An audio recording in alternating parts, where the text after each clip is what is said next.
Supreme court में पंजाब इंतखाबात फैसला नजरसानी केस की समाअत। पंजाब इंतखाबात नजरसानी केस इलेक्शन कमीशन की समाअत आइंदा हफ्ते तक मुलतवी करने की इस्तदा मुस्तरद। इंतखाबात केस में तफसीली फैसला आ चुका। अदालत मजीद तहगारी के लिए 1 हफ्ते की मोहलत दे।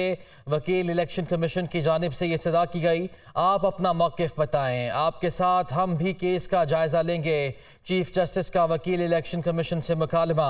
आपको आगाह कर रहे हैं, सुप्रीम कोर्ट में अहम केस की समाअत हुई। पंजाब इंतखाबात फैसला नजरसानी केस की समाअत में अब तक क्या कुछ हुआ, जानते हैं। आमिर सैदबासी हमारे साथ मौजूद हैं। आमिर, बताइएगा।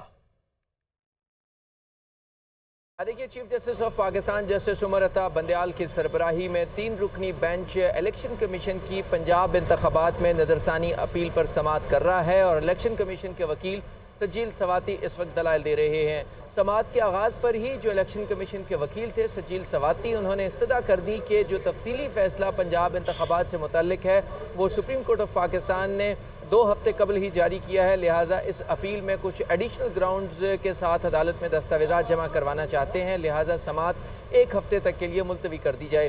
तहम सुप्रीम कोर्ट ने उनकी इस्तदा मुस्तरद कर दी और ये कहा कि आप अपनी ग्राउंड्स पढ़ना शुरू करें, हम आपके साथ आपकी ग्राउंड्स को देखते हैं और जायज़ा लेते हैं कि क्या सुप्रीम कोर्ट ऑफ पाकिस्तान के जो पंजाब में इंतखाबात से मुतल्लिक फ़ैसला है उसमें कहाँ पर गलती है, क्योंकि इलेक्शन कमीशन के जो वकील थे उन्होंने एडिशनल ग्राउंड्स और नए दलाइल देने की कोशिश की, जिस पर अदालत ने बरहमी का इजहार किया और ये कहा कि जो अपील का दायरा इख्तियार है नज़रसानी का वो बहुत महदूद है, उसमें आप एडिशनल ग्राउंड्स या नई दलाइल नहीं दे सकते। सिर्फ आपने ये बतानी है कि सुप्रीम कोर्ट ऑफ पाकिस्तान ने कहाँ पर गलती की है, कौन से फैसले की कौन सा पैराग्राफ में कहाँ पर गलती है, आप उसकी निशानदेही करें, आप नए दलाइल नहीं दे सकते।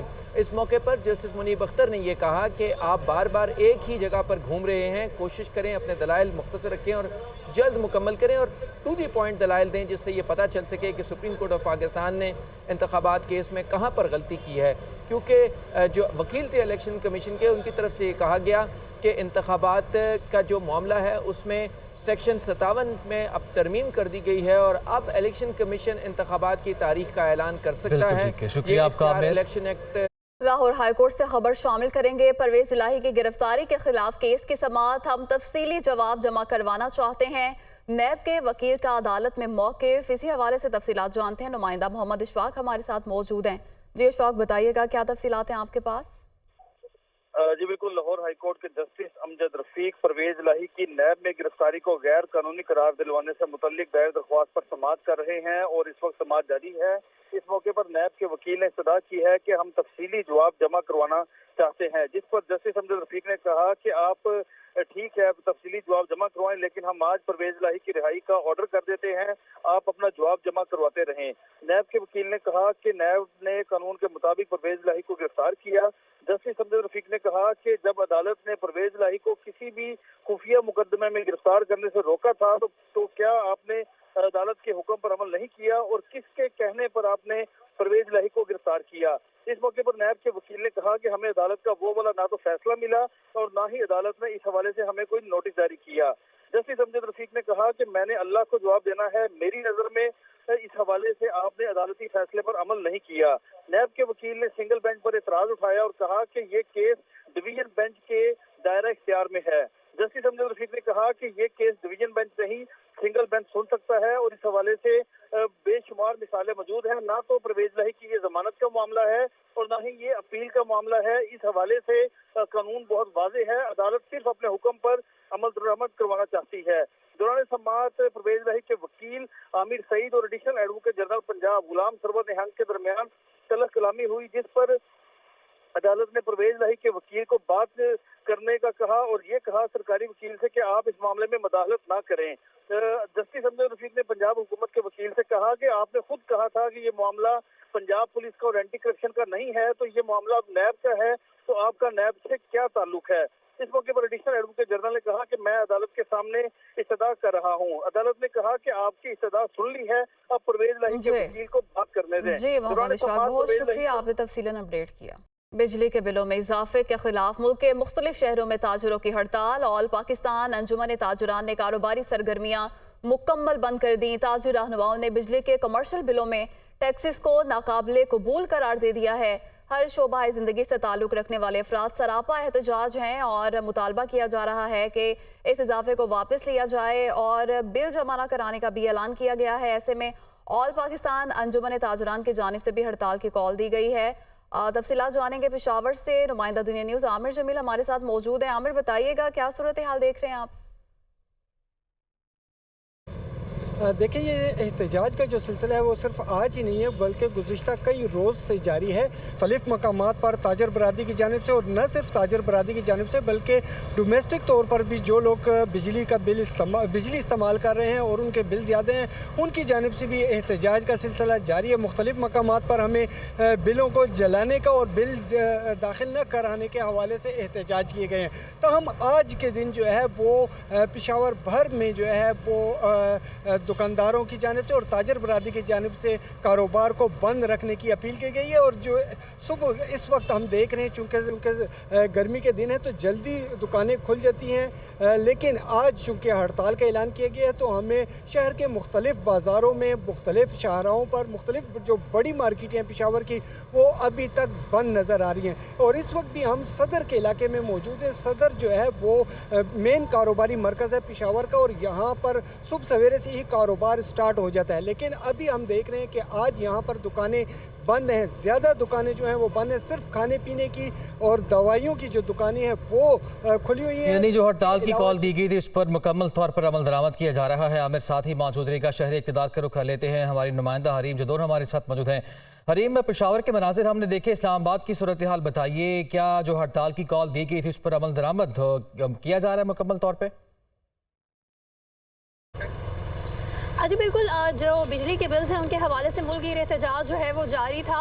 और आज इस वक्त मैं अपारा मार्केट में मौजूद हूँ। ताजर बरादरी की जानिब से ऐलान किया गया था कि 1 अगस्त को मुल्क भर में जो तमाम दुकानें हैं, तमाम मार्केट्स हैं, उनको बंद कर दिया जाएगा और यहाँ पे अपना एहतजाज रिकॉर्ड कराया जाएगा। ताजर बरादरी का ये कहना है कि सबसे ज़्यादा जो टैक्स है वो कमर्शियल बिल्स पे लगा है और उनका कहना है कि कमर्शियल बिल्स पे जो है वो टैक्स को कम किया जाए।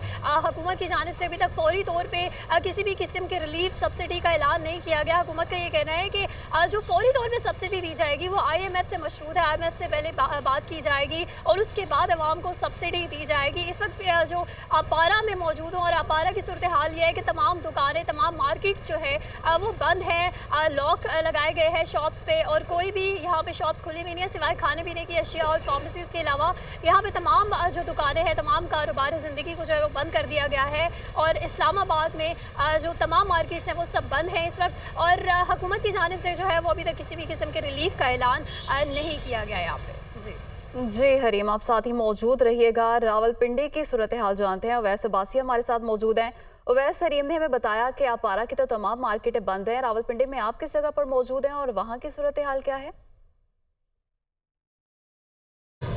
जी बिल्कुल, देखिए अगर रावलपिंडी की बात की जाए तो गुज़िश्ता 1 हफ्ते के दौरान रावलपिंडी में मुख्तलिफ मकामात पर रोज़ाना की बुनियादों पर मुजाहरे किए जाते हैं, एहतजाज किए जाते हैं, जिसमें न सिर्फ ताजर बरादरी इन्वॉल्व होती है बल्कि शहरी भी बहुत बड़ी तादाद में इसके अंदर शिरकत करते हैं। वापटा दफातर के बाहर बिल चलाए जाते हैं। अगर देखा जाए तो एज एन एवरेज जो है रावलपिंडी के अंदर रोज़ जो है तकरीबन 3 से 4 जो है एहतजाजात जो है यहाँ पर होते हैं मुख्तलिफ इलाकों के। ताहम अगर आज जो है ट्रेडर एसोसिएशन की जानिब से जो है हड़ताल की कॉल की गई थी, उस हवाले से बात की जाए तो यहाँ पर जब मिला जुला रद्द-ए-अमल देखने में आ रहा है। रावलपिंडी शहर के बहुत से मरकज़ी इलाके बंद हैं, तब कुछ ऐसे कारोबारी मराकज़ हैं जो अभी तक खुले हुए हैं। जब हमारे इन ताजरों से बात हुई तो उनका कहना था कि ये जो है दुकानें बंद नहीं कर सकते, ऑलरेडी बिल्स इतने ज़्यादा, एक्सपेंसेस इतने ज़्यादा जिसकी वजह से इन्हें जो है अपने अखराजात पूरे करने में जो है मुश्किलात का सामना। ताहम उनका ये कहना था कि अगर कोई एहतजाज की सूरत हाल बनेगी तो उनको अगर कॉल आती है तो ये जो है दुकानें बंद करके एहतजाज में शरीक होंगे। इसके साथ साथ अगर रावलपिंडी डिवीज़न की बात की जाए तो रावलपिंडी डिवीज़न के मुल्का इलाके हैं, वहाँ पे जो है आज जो है शटर डाउन हड़ताल होगी। बिलखुसूस अगर मरी की बात की जाए तो आज मरी में जो है वो हड़ताल की कॉल दी गई है और वहाँ पे जो आज मुकम्मल जो है पहिया जाम हड़ताल होगी। तमाम इसके अलावा जो है रावलपिंडी सिटी के मुख्तलिफ इलाके जो हैं वहाँ पे जो है कारोबारी मराकज़ बंद भी हैं। ठीक है, कारोबारी मराकज़ बंद भी हैं, कुछ खुले भी हैं। साथ ही मौजूद रही है अवैस। मुल्तान का रुख कर देते हैं, जाम बाबर हमारे साथ मौजूद हैं। जाम, मुल्तान की सूरत हाल बताइए। जी बिल्कुल, अगर मुल्तान की बात करें तो मुल्तान की सूरत हाल भी मुल्क के दीगर शहरों कुछ मुख्तलिफ नहीं है। यहाँ पर भी जो शहरी हैं, सिविल सोसाइटी के लोग हैं, वो सरापा एहतजाज है। ना सिर्फ आज जो ताजरों की जानिब से शटल डाउन हड़ताल की कॉल की गई थी, इस वक्त तमाम दुकानें बंद हैं। ना सिर्फ आज बल्कि अगर पिछले एक हफ्ते की बात की जाए तो शहर भर के मुख्तलिफ मकामात पर डेली बेसिस पर यहाँ पर मुजाहरे हो रहे हैं। ताजर बरादरी मुजाहरे कर रही है, इसके अलावा सिविल सोसाइटी के लोग जो हैं वो मुजाहरे कर रहे हैं, वकला बरादरी जो है वो मुजाहरे कर रही है। उनका यही कहना है कि जो चाहे डोमेस्टिक हो या कमर्शियल हो, जो बिजली के बिल आ रहे हैं और उन पर जो टैक्सेस लग रहे हैं उनको ख़त्म किया जाए, क्योंकि महंगाई इतनी ज़्यादा हो गया है कि उनके लिए घर का चूल्हा जलाना मुश्किल हो गया। ऊपर से जो बिजली के बिल आ रहे हैं वो उनकी अदायगी करना बहुत मुश्किल है। इस वक्त भी मैं चौक फुआरा पर मौजूद हूँ, जहाँ पर ताजर बरादरी की जानिब से हड़ताल की कॉल की गई थी। इस वक्त तमाम दुकानें जो है बंद है। यहाँ पर ताजर बरादरी इकट्ठी भी है, वो मुजाहरा भी कर रही है। उन्होंने बैनर और प्ले कार्ड उठा रखे हैं, उन पर मुख्तलिफ नारे दर्ज है। उनका यही कहना है कि हुकूमत की तरफ से इजलास तो किए गए, लेकिन ताहाल रिलीफ देने के मामले में अंजुमन ताजरान की जानिब से आज हड़ताल की कॉल दी गई है और कारोबारी सरगर्मियां मुकम्मल बंद हैं। इस्लामाबाद से हरीम जदौन, रावलपिंडी से अवैस अब्बासी, पेशावर से आमिर जमील और मुल्तान से जाम बाबर हमें अपडेट कर रहे थे। आप सबका बहुत शुक्रिया। आगे बढ़ते हैं। अवामी मसाइल के ख़त्म लेने का नाम नहीं लेते। हुकूमत शुगर मिल्स माफिया के सामने बेबस दिखाई दे रही है। चीनी की कीमत में मुसलसल इजाफा जारी है। 2,15,000 टन चीनी बैरून मुल्क भिजवाने के बाद अब दरामद करने का फैसला किया गया है। ब्राज़ील से चीनी इंपोर्ट करने का खत 220 रुपये फ़ी किलो में ये चीनी पड़ेगी। तफसीलात जान लेते हैं, हमारे नुमाइंदे इमरान मलिक हमारे साथ मौजूद है। इमरान, ये पहली बार नहीं हुआ, पहले भी इस तरह के हम खबरें सुनते भी आए हैं, हालात देखते भी आए हैं कि पहले इम्पोर्ट करनी पड़ती है हमें पहले एक्सपोर्ट करके। देखिए बिल्कुल, चूंकि फ़र्क तो फिर आम आदमी को पड़ेगा ना। अगर चीनी की कीमतों में इजाफा होगा तो मौजूदा सूरत हाल में अगर देखा जाए तो पहले जो है वो एक्सपोर्ट कर दी गई 2.25 लाख मेट्रिक टन चीनी, और अब इंपोर्ट करने के लिए ब्राज़ील में कमर्शियल अताशी को वफाकी गवर्नमेंट की तरफ से ख़त लिख दिया गया, जिसके बाद अब जब इंपोर्ट जो है ब्राज़ीली चीनी जब आएगी अक्टूबर के एंड पर, तो चीनी जो है वो 220 रुपये किलो तक जा सकती है। इस हवाले से ज़राए ने यह भी इंकशाफ किया है कि मौजूदा सूरत हाल में चीनी की किल्लत पैदा होनी शुरू हो गई है, चूँकि एक्सपोर्ट पर इक़्तिसादी राब्ता कमेटी ने पाबंदी लगा दी है, और इस पाबंदी के बाद जो है मार्केट से जो सिट्टेबाज हैं उन्होंने चीनी जो है वो गायब कर दी है, जिसकी वजह से मार्केट में आज ओपन मार्केट में दुकानदार जो चीनी है वो 170 रुपये फ़ी किलो बेच रहे हैं, फ़रोख्त कर रहे हैं। मगर जैसे जैसे चीनी की किल्लत का खदशा पैदा होगा, मुतअद्दिद दुकानों से चीनी गायब हो जाएगी, तो ऐसे ही चीनी की कीमतों में भी इजाफा हो जाएगा, और ये इजाफा जो है रोज़ाना की बुनियाद पर होता जाएगा। और आखिरकार जो सर्दियाँ हैं, जो है सर्दियों का सीज़न आ रहा है जिसमें चीनी सबसे ज़्यादा इस्तेमाल की जाती है। 27 लाख मेट्रिक टन के ज़ाहिर थे पंजाब गवर्नमेंट के पास, और उसमें से अब 13 से 14 लाख मेट्रिक टन के ज़ाहिर है, जिसमें कैरी फॉरवर्ड जो है वो 9 लाख मेट्रिक टन चीनी का पड़ा होता है, जिसको गन्ने की काश्त कम होने के लिए रखा जाता है, और इसको अब इस्तेमाल किया जाएगा, जिससे चीनी जो है मार्केट में नजर तो आएगी, मगर चीनी की कीमतें भी बढ़ती जाएंगी, साथ साथ। शुक्रिया आपका इमरान। कराची में चीनी की फ़ी किलो कीमत 180 रुपये तक पहुंच गई। चीनी की कीमतों के बढ़ने की वजह ज़ख़ीरा अंदोज़ी, सट्टेबाजी और स्मगलिंग। इंतज़ामिया बेबस, मुनाफाखोर सरगर्म है। इसी तमाम सूरत हाल पर बात करेंगे। हमाद आलम हमारे साथ मौजूद हैं। हमाद, बताइएगा कीमतों को कंट्रोल करने के लिए इंतज़ामिया क्या कर रही है? जी, इंतजाम कुछ नहीं कर रही है, और पिछले अगर आप 5-6 महीनों से देखें तो कोई पुरसान हाल नहीं है, कोई पूछने वाला नहीं है। कई गवर्नमेंट की रेट नजर नहीं आ रही है। ये मुसलसल कीमतों में इजाफा हो रहा है, होलसेलर शोर कर रहे हैं, बार बार खबरें आ रही हैं, लेकिन कहीं भी कोई सुनवाई नहीं हो रही है। अगर आप तकरीबन 16 माह में देखेंगे, यही चीनी 90 रुपए किलो थी। क्या वजूहात हुई? एक डबल होगी, 180 रुपये हो गई, और मुल्क भर में इसकी कीमतों में इजाफा हो रहा है। बार बार इसमें खबरें आती रही कि सट्टेबाजी हो रही है, स्पेकुलेशन हो रही है या स्मगलिंग हो रही है, लेकिन कहीं कान नहीं धरेगा। ऐसा लगता है कि रियासत कुछ सुन ही नहीं रही है, कोई अमल दरामद नहीं हो रहा, और आवाम जो है बेबस है मुनाफाखोरों के आगे। तकरीबन यौमिया मैंने एक जो हिसाब लगाया था हमने कुछ माहिरीन से पूछ के, तो 1.25 अरब रुपए इजाफी आवाम अदा कर रहे हैं चीनी की खरीदारी पर मुल्क भर में। जी हमाद आलम, बहुत शुक्रिया आपका। अभी खबर यह है, वज़ारत ख़जाना ने बिजली बिलों में रिलीफ का प्लान IMF से शेयर कर दिया है। IMF से बिलों में रिलीफ पर आज जवाब मिलने का इम्कान है। ऐसा बताया जा रहा है ज़राए की जानिब से, क्योंकि IMF की जानिब से कहा गया था कि रिटन फॉर्म में जो प्लान है उसको हमारे साथ शेयर किया जाए। पाकिस्तान की जानिब से प्लान शेयर किया गया और ज़राए ये बता रहे हैं कि रिलीफ पर आज जवाब मिलने का इम्कान है। वजारत ख़जाना IMF से मंजूरी के बाद 400 यूनिट वालों को रिलीफ मिलेगा, ऐसा बताया जा रहा है ज़राए की जानिब से। टैक्स में कमी के लिए रिलीफ नहीं मिलेगा, बल्कि एक साथ में ये बिल की वसूली की रजामंदी मिल सकती है, ऐसा ज़राए की जानिब से बताया जा रहा है। वजारत ख़जाना ने बिजली के बिलों में रिलीफ का प्लान IMF से शेयर कर दिया है और IMF से बिजली के बिलों में रिलीफ के हवाले से आज जवाब मिलने का इम्कान भी जाहिर किया जा रहा है ज़राए की जानिब से। Welcome back. Islamabad high court से खबर शामिल करेंगे। साइफर केस की समाअत अटक जेल में करने के खिलाफ दायर दरख्वास्त पर समाअत। इंसदादी दहशतगर्दी अदालत के जज को ऑफिशियल सीक्रेट एक्ट के तहत मुकदमात का इख्तियार देना गलत है, ऐसा कहना है वकील का। इसी पर मजीद तफसीलात जानते हैं। नुमाइंदा मोहम्मद इमरान हमारे साथ मौजूद हैं। इमरान, बताइएगा। जी, गुज़श्ता रोज ये दरख्वास्त दायर की गई थी जिसमें चेयरमैन PTI की जानिब से साइफर केस की समाअत करने वाली अदालत का इख्तियार समाअत और अदालत की अटक जेल मुंतकिली के खिलाफ ये दरख्वास्त थी, जिस पर आज एतराज़ात के साथ chief justice Islamabad high court ने समाअत की और चेयरमैन PTI की जानिब से वकील शेर अफजल मरवत पेश हुए हैं। शेर अफजल मरवत की जानिब से ये मौक़िफ़ अपनाया गया है कि ऑफिशियल सीक्रेट एक्ट केसेस की मुतल्लिका अदालत मजिस्ट्रेट की है।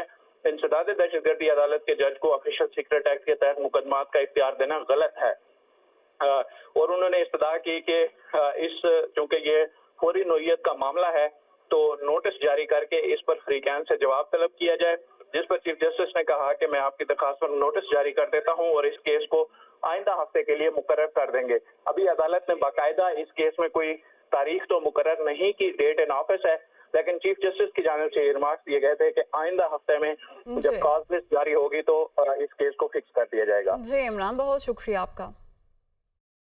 आगे बढ़ते हैं, पंजाब इंतखाबात केस की बात कर लेते हैं। इलेक्शन कमीशन नजरसानी अपील मुस्तरद कर दी गई है। चीफ जस्टिस उमर अता बंदियाल की सरबराही में 3 रुकनी बेंच ने नजरसानी अपील खारिज कर दी है। पंजाब इंतखाबात में सुप्रीम कोर्ट का फैसला हतमी करार दिया गया है। पंजाब इंतखाबात में सुप्रीम कोर्ट का फैसला हतमी करार दिया गया है। अहम केस की समाअत हुई, 3 रुकनी बेंच ने इस केस की समाअत की। पंजाब में इंतखाबात के हवाले से ये केस था। इलेक्शन कमीशन ने नजरसानी अपील दायर की थी जिसे मुस्तरद कर दिया गया है सुप्रीम कोर्ट की जानिब से। चीफ जस्टिस उमर अता बंदियाल की सरबराही में 3 रुकनी बेंच ने नजरसानी अपील खारिज कर दी है। समाअत में क्या कुछ हुआ जान लेते हैं। आमिर सिद्दीकी हमारे साथ मौजूद है। आमिर, अपील तो खारिज कर दी गई, दूसरा ये भी बताएगा कि फैसला जो सुप्रीम कोर्ट की जानिब से दिया गया था उस पर अमल दरामद तो नहीं हुआ था, उस पर क्या कुछ होगा?